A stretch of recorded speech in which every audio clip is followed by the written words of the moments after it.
It was long past noon when he awoke. His valet had crept several times on tiptoe into the room to see if he was stirring, and had wondered what made his young master sleep so late. Finally his bell sounded, and Victor came in softly with a cup of tea and a pile of letters on a small tray of old Sèvres china, and drew back the olive satin curtains with their shimmering blue lining that hung in front of the 3 tall windows. Monsieur has well slept this morning, he said, smiling.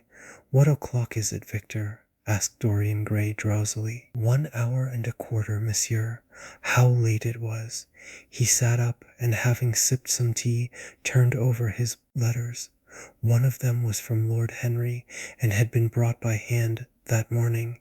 He hesitated for a moment, and then put it aside. The others he opened listlessly.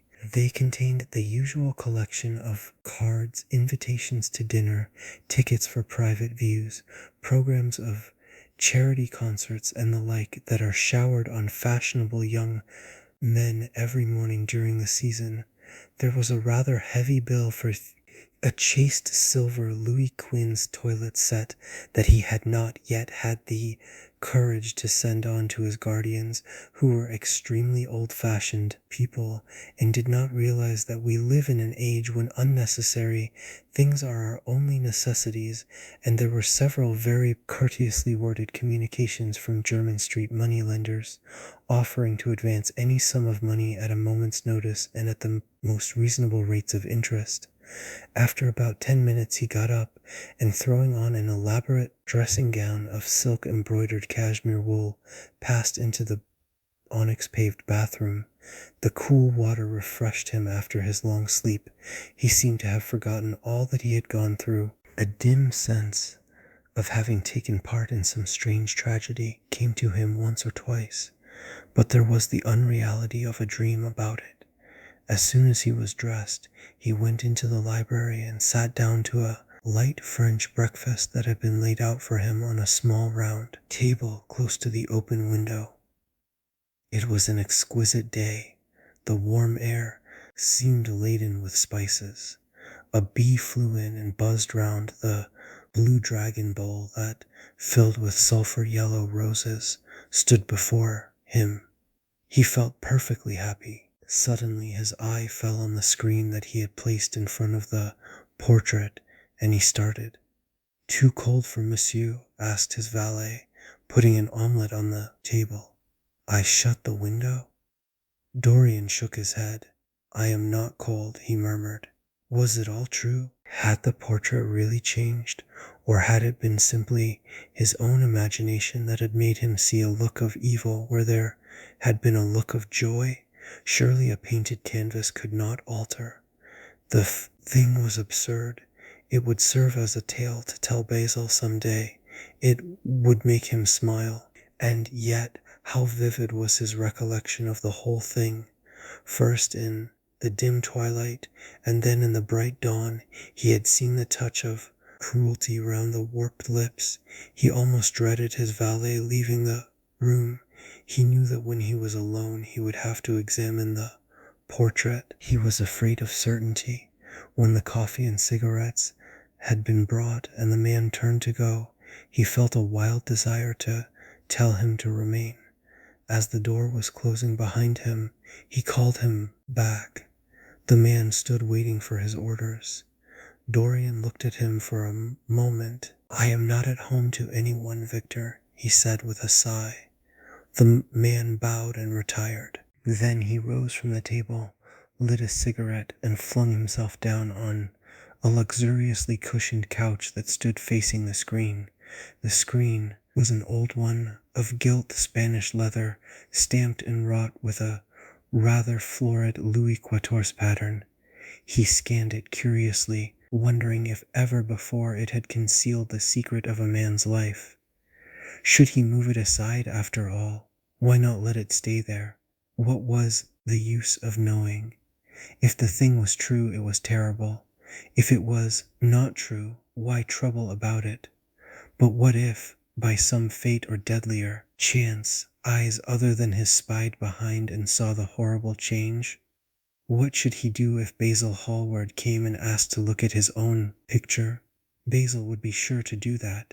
No, the thing had to be examined, and at once. Anything would be better than this dreadful state of doubt. He got up and locked both doors. At least he would be alone when he looked upon the mask of his shame. Then he drew the screen aside and saw himself face to face. It was perfectly true. The portrait had altered. As he often remembered afterwards, and always with no small wonder, he found himself at first gazing at the portrait with a feeling of almost scientific interest. That such a change should have taken place was incredible to him, and yet it was a fact. Was there some subtle affinity between the chemical atoms that shaped themselves into form and color on the canvas and the soul that was within him? Could it be that what that soul thought they realized, that what it dreamed they made true? Or was there some other more terrible reason? He shuddered and felt afraid, and, going back to the couch, lay there gazing at the picture in sickened horror. One thing, however, he felt that it had done for him. It had made him conscious how unjust, how cruel he had been to Sibyl Vane. It was not too late to make reparation for that. She could still be his wife. His unreal and selfish love would yield to some higher influence, would be transformed into some nobler passion, and the portrait that Basil Hallward had painted of him would be a guide to him through life, would be to him what holiness is to some and conscience to others, and the fear of God to us all. There were opiates for remorse, drugs that could lull the moral sense to sleep, but here was a visible symbol of the degradation of sin. Here was an ever-present sign of the ruin men brought upon their souls. 3 o'clock struck, and 4, and the half-hour rang its double chime, but Dorian Gray did not stir. He was trying to gather up the scarlet threads of life and to weave them into a pattern, to find his way through the sanguine labyrinth of passion through which he was wandering. He did not know what to do or what to think. Finally, he went over to the table and wrote a passionate letter to the girl he had loved, imploring her forgiveness and accusing himself of madness. He covered page after page with wild words of sorrow and wilder words of pain. There is a luxury in self-reproach. When we blame ourselves, we feel that no one else has a right to blame us. It is the confession, not the priest, that gives us absolution. When Dorian had finished the letter, he felt that he had been forgiven. Suddenly there came a knock to the door, and he heard Lord Henry's voice outside. "My dear boy, I must see you. Let me in at once. I can't bear your shutting yourself up like this." He made no answer at first, but remained quite still. The knocking still continued and grew louder. Yes, it was better to let Lord Henry in and to explain to him the new life he was going to lead, to quarrel with him if it became necessary to quarrel, to part if parting was inevitable. He jumped up, drew the screen hastily across the picture, and unlocked the door. "I am so sorry for it all, Dorian," said Lord Henry as he entered, "but you must not think too much about it." "Do you mean about Sibyl Vane?" asked the lad. "Yes, of course," answered Lord Henry, sinking into a chair and slowly pulling off his yellow gloves. "It is dreadful from one point of view, but it was not your fault. Tell me, did you go behind and see her after the play was over?" "Yes, I felt sure you had. Did you make a scene with her?" "I was brutal, Harry, perfectly brutal. But it is all right now. I am not sorry for anything that has happened. It has taught me to know myself better." "Ah, Dorian, I am so glad you take it in that way. I was afraid I would find you plunged in remorse and tearing that nice curly hair of yours." "I have got through all that," said Dorian, shaking his head and smiling. "I am perfectly happy now. I know what conscience is, to begin with. It is not what you told me it was. It is the divinest thing in us. Don't sneer at it, Harry, any more, at least not before me. I want to be good. I can't bear the idea of my soul being hideous. A very charming artistic basis for ethics, Dorian. I congratulate you on it. But how are you going to begin? By marrying Sybil Vane? Marrying Sybil Vane? Cried Lord Henry, standing up and looking at him in perplexed amazement. But, my dear Dorian, yes, Harry, I know what you are going to say. Something dreadful about marriage. Don't say it. Don't ever say things of that kind to me again. 2 days ago I asked Sybil to marry me. I am not going to break my word to her. She is to be my wife. Your wife, Dorian. Didn't you get my letter? I wrote to you this morning and sent the note down by my own man. Your letter? Oh yes, I remember. I have not read it yet, Harry. I was afraid there might be something in it that I wouldn't like. You cut life to pieces with your epigrams. You know nothing then. What do you mean? Lord Henry walked across the room, and sitting down by Dorian Gray, took both his hands in his own and held them tightly. Dorian, he said, my letter, don't be frightened, was to tell you that Sybil Vane is dead. A cry of pain broke from the lad's lips, and he leaped to his feet, tearing his hands away from Lord Henry's grasp. Dead, Sybil dead, it is not true. It is a horrible lie. How dare you say it? It is quite true, Dorian, said Lord Henry gravely. It is in all the morning papers. I wrote down to you to ask you not to see anyone till I came. There will have to be an inquest, of course, and you must not be mixed up in it. Things like that make a man fashionable in Paris, but in London people are so prejudiced. Here one should never make one's debut with a scandal. One should reserve that to give an interest to one's old age. I suppose they don't know your name at the theatre. If they don't, it is all right. Did anyone see you going round to her room? That is an important point. Dorian did not answer for a few moments. He was dazed with horror. Finally he stammered, in a stifled voice, Harry, did you say an inquest? What did you mean by that? Did Sybil— Oh, Harry, I can't bear it. But be quick. Tell me everything at once. I have no doubt it was not an accident, Dorian, though it must be put in that way to the public. It seems that as she was leaving the theatre with her mother, about 12:30 or so, she said she had forgotten something upstairs. They waited some time for her, but she did not come down again. They ultimately found her lying dead on the floor of her dressing room. She had swallowed something by mistake, some dreadful thing they use at theatres. I don't know what it was, but it had either prussic acid or white lead in it. I should fancy it was prussic acid, as she seems to have died instantaneously. Harry, it is terrible, cried the lad. Yes, it is very tragic, of course, but you must not get yourself mixed up in it. I see by underscore the standard underscore that she was 17. I should have thought she was almost younger than that. She looked such a child, and seemed to know so little about acting. Dorian, you mustn't let this thing get on your nerves. You must come and dine with me, and afterwards we will look in at the opera. It is a Paddy night, and everybody will be there. You can come to my sister's box. She has got some smart women with her.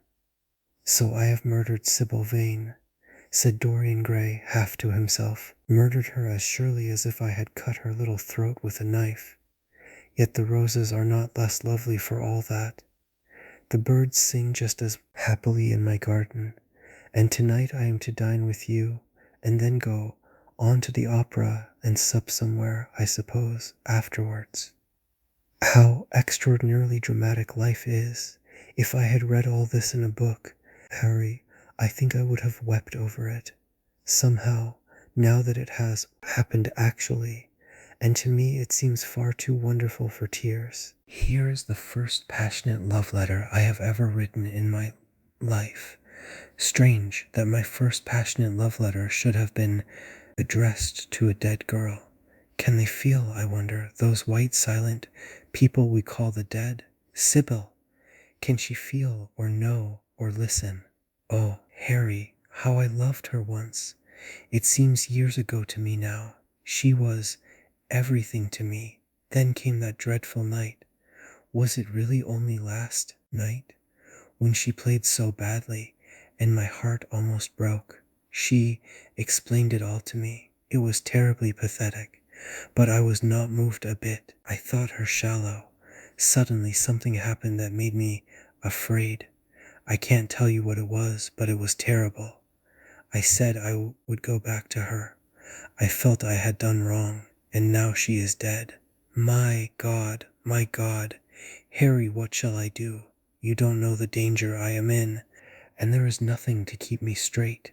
She would have done that for me. She had no right to kill herself.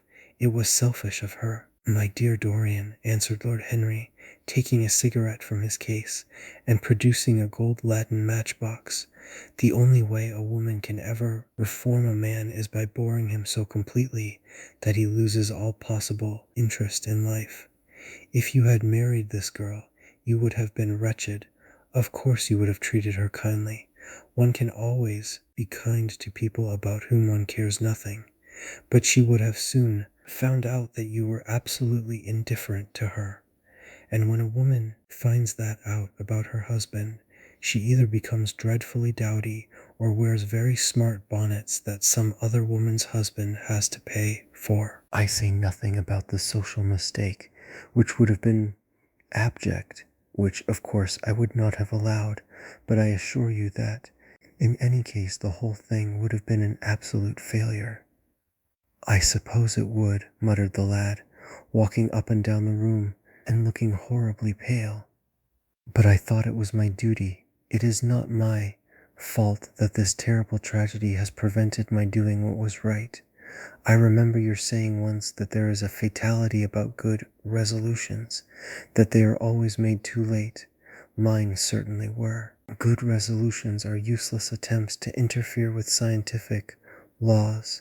Their origin is pure vanity. Their result is absolutely _nil_. They give us now and then some of those luxurious, sterile emotions that have a certain charm for the weak. That is all that can be said for them. They are simply checks that men draw on a bank where they have no account. Harry, cried Dorian Gray, coming over and sitting down beside him, why is it that I cannot feel this tragedy as much as I want to? I don't think I am heartless, do you? You have done too many foolish things during the last fortnight to be entitled to give yourself that name, Dorian, answered Lord Henry with his sweet melancholy smile. The lad frowned. I don't like that explanation, Harry, he rejoined, but I am glad you don't think I am heartless. I am nothing of the kind. I know I am not. And yet I must admit that this thing that has happened does not affect me as it should. It seems to me to be simply like a wonderful ending to a wonderful play. It has all the terrible beauty of a Greek tragedy, a tragedy in which I took a great part, but by which I have not been wounded. It is an interesting question, said Lord Henry, who found an exquisite pleasure in playing on the lad's unconscious egotism. An extremely interesting question. I fancy that the true explanation is this.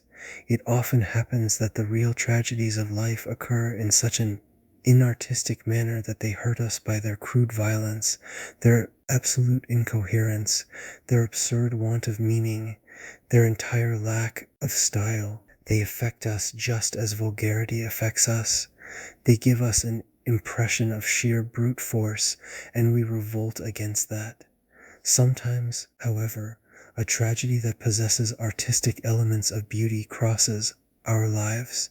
If these elements of beauty are real, the whole thing simply appeals to our sense of dramatic effect. Suddenly we find that we are no longer the actors but the spectators of the play, or rather we are both. We watch ourselves, and the mere wonder of the spectacle enthralls us. In the present case, what is it that has really happened? Someone has killed herself for love of you. I wish that I had ever had such an experience. It would have made me in love with love for the rest of my life. The people who have adored me, there have not been very many, but there have been some, have always insisted on living on long after I had ceased to care for them, or they to care for me. They have become stout and tedious, and when I meet them they go in at once for reminiscences. That awful memory of woman, what a fearful thing it is, and what an utter intellectual stagnation it reveals. One should absorb the color of life, but one should never remember its details. Details are always vulgar. I must sow poppies in my garden, sighed Dorian. There is no necessity, rejoined his companion. Life has always poppies in her hands. Of course, now and then things linger. I once wore nothing but violets all through one season as a form of artistic mourning for a romance that would not die. Ultimately, however, it did die. I forget what killed it. I think it was her proposing to sacrifice the whole world for me. That is always a dreadful moment. It fills one with the terror of eternity. Well, would you believe it? A week ago, at Lady Hampier's, I found myself seated at dinner next the lady in question, and she insisted on going over the whole thing again, and digging up the past, and raking up the future. I had buried my romance in a bed of asphodel.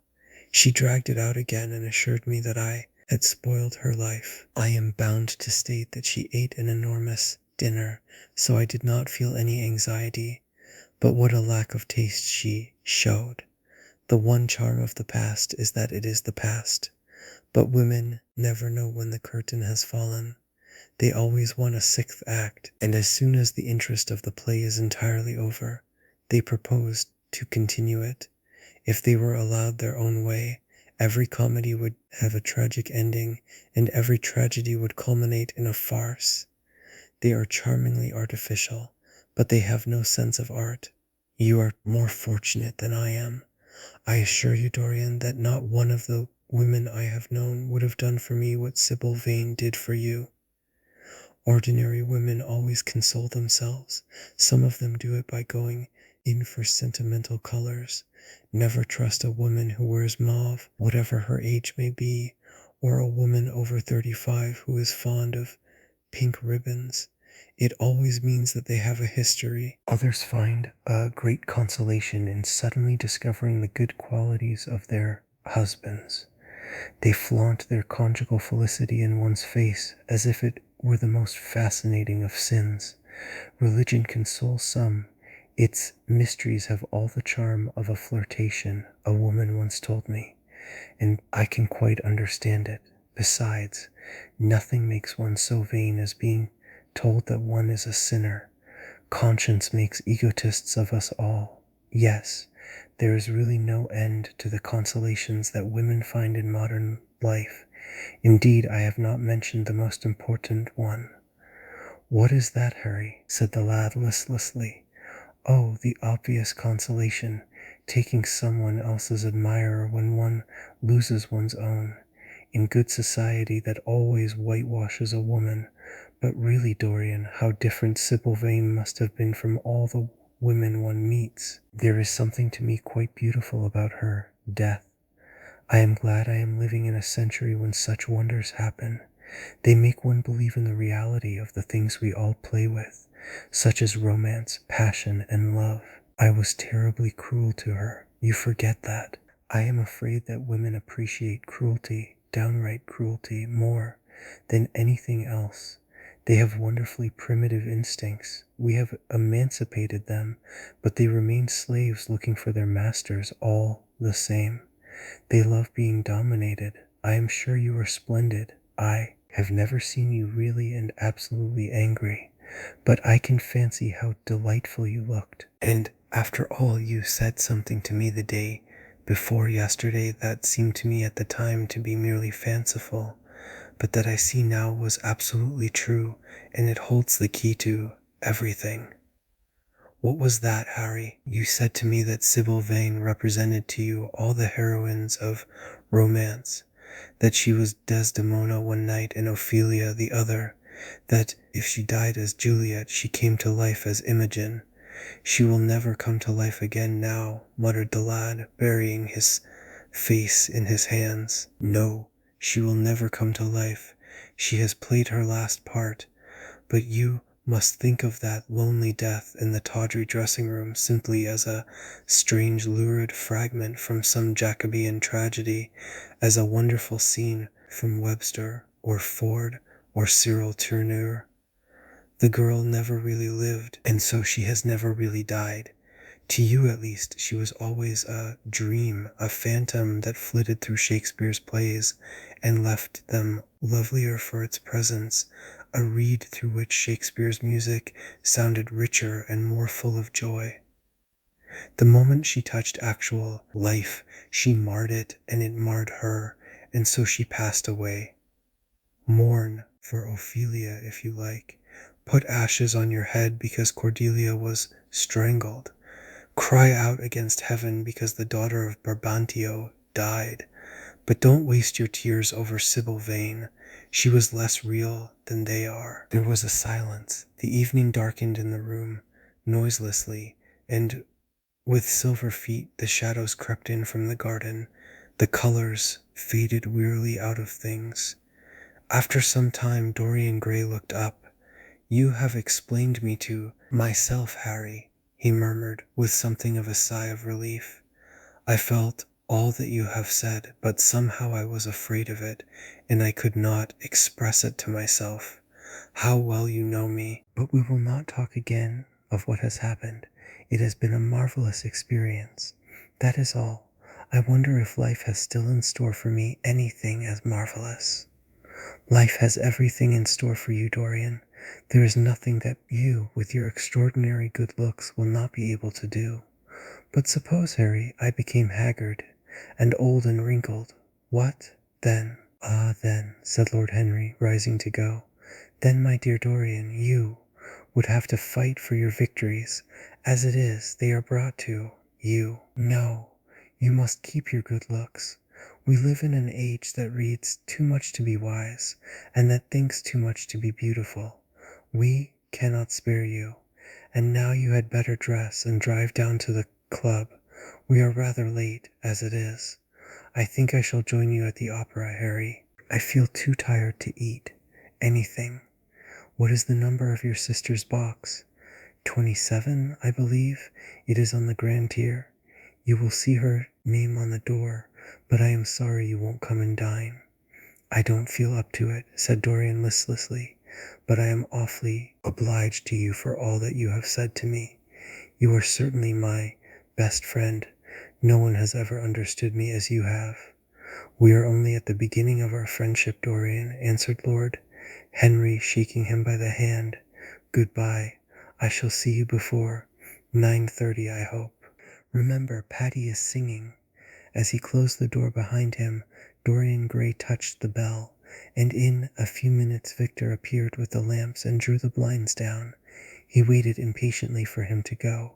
The man seemed to take an interminable time over everything. As soon as he had left, he rushed to the screen and drew it back.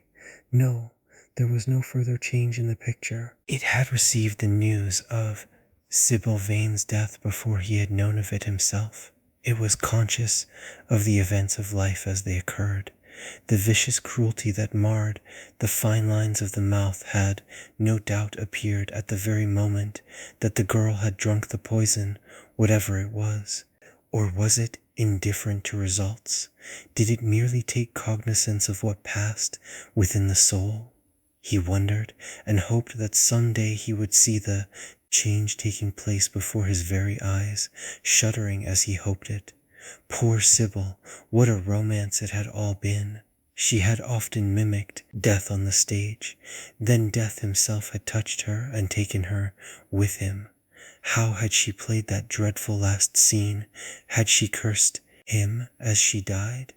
No, she had died for love of him, and love would always be a sacrament to him now. She had atoned for everything by the sacrifice she had made of her life. He would not think any more of what she had made him go through on that horrible night at the theater. When he thought of her, it would be as a wonderful tragic figure sent onto the world stage to show the supreme reality of love. A wonderful tragic figure. Tears came to his eyes as he remembered her. Childlike look and winsome fanciful ways and shy tremulous grace. He brushed them away hastily and looked again at the picture. He felt that the time had really come for making his choice. Or had his choice already been made? Yes, life had decided that for him, life and his own infinite curiosity about life, eternal youth, infinite passion, pleasures subtle and secret, wild joys and wilder sins. He was to have all these things. The portrait was to bear the burden of his shame. That was all. A feeling of pain crept over him as he thought of the desecration that was in store for the fair face on the canvas. Once in boyish mockery of Narcissus he had kissed, or feigned to kiss, those painted lips that now smiled so cruelly at him. Morning after morning he had sat before the portrait wondering at its beauty, almost enamored of it, as it seemed to him at times. Was it to alter now with every mood to which he yielded? Was it to become a monstrous and loathsome thing, to be hidden away in a locked room, to be shut out from the sunlight that had so often touched to brighter gold the waving wonder of its hair? The pity of it, the pity of it! For a moment he thought of praying that the horrible sympathy that existed between him and the picture might cease. It had changed in answer to a prayer. Perhaps in answer to a prayer it might remain unchanged, and yet who that knew anything about life would surrender the chance of remaining always young, however fantastic that chance might be, or with what fateful consequences it might be fraught? Besides, was it really under his control? Had it indeed been prayer that had produced the substitution? Might there not be some curious, scientific reason for it all?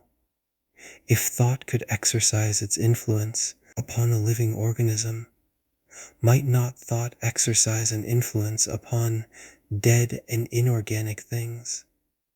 Nay, without thought or conscious desire, he would be able to follow his mind into its secret places. This portrait would be to him the most magical of mirrors. As it had revealed to him his own body, so it would reveal to him his own soul. And when winter came upon it, he would still be standing where spring trembles on the verge of summer. When the blood crept from its face and left behind a pallid mask of chalk with leaden eyes, he would keep the glamour of boyhood. Not one blossom of his loveliness would ever fade. Not one pulse of his life would ever weaken.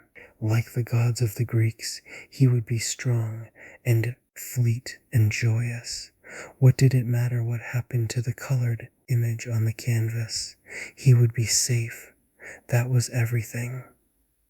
He drew the screen back into its former place in front of the picture, smiling as he did so, and passed into his bedroom, where his valet was already waiting for him. An hour later he was at the opera, and Lord Henry was leaning over his chair.